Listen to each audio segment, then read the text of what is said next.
جو یہ جگہ ہے نا، جو یہ میڈیوکر اروا اور یعنی کہ یہ جو عالم اجسام کے بیچ کی چیز ہے، یعنی کہ اس کو پراپر ورڈز میں اجسام کی جگہ ہے اور وہ اروا کی جگہ ہے.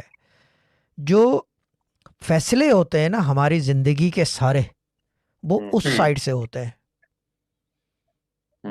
ہم صرف سوچ سکتے ہیں کہ اس اجسام کی دنیا میں ہم کنٹرول کرتے ہیں.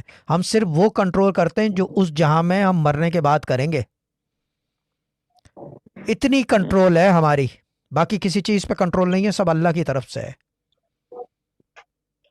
کیا ہے پھر سے کہیے تو ذرا سا، کیا ہمارا کنٹرول کیا ہے؟ ہمارا کنٹرول صرف جو سارا کنٹرول ہے نا اس جہاں کا، وہ اس جہاں سے ہوتا ہے، یعنی کہ اروا سے اجسام میں.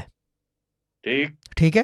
ہمارا صرف یہاں پہ ہم سمجھتے ہیں کہ ہم سب چیزیں کنٹرول کرتے ہیں. ہمارا صرف اتنا کنٹرول ہمیں اللہ تعالیٰ نے اختیار دیا ہے کہ اس جہاں میں مرنے کے بعد ہم کیا کریں گے، دوزخ میں جائیں گے یا جنت میں جائیں گے.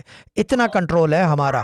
باقی ہمارا کنٹرول رتی بھر کا نہیں ہے. ہم سوچ سکتے ہیں کہ ہے، آزادی ہے سوچ کی، بٹ کنٹرول نہیں ہے کسی چیز پہ. کنٹرول صرف ہمیں ایک ہی چیز پر ہے کہ شہزاد بھائی جنت میں جائیں گے یا دوزخ میں جائیں گے. یعنی کہ every thing is controlled from there of this place, ٹھیک ہے نا، from that side, and everything and one thing that we have control of what we will do after death on that side, وہ اس جہاں سے control ہوتا ہے. that's about it.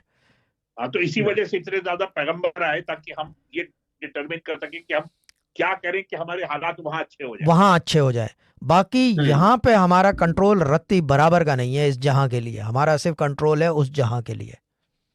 اللہ تعالیٰ نے یہ اختیار دیا ہے. ورنہ یہ کہ یہ بات غلط ہو جائے گی کہ ہر چیز اللہ کے تابع میں ہے، سوائے ہر چیز اللہ کے تابع سوائے ایک چیز کے، آپ کے جنت اور دوزخ. ورنہ یہ ہوگا کہ جی اگر مسرور بھائی کو یا شہزاد بھائی کو یا حسنین بھائی کو یا مجھے اللہ تعالیٰ کے سامنے، جی تو نے تو سب کچھ تیرے ہاتھ میں ہے، تو نے ہی کرایا ہے میرے سے یہ غلط کام، ہے نا، اللہ کے ہی مت ڈال دے نا. یہ چیز ہے.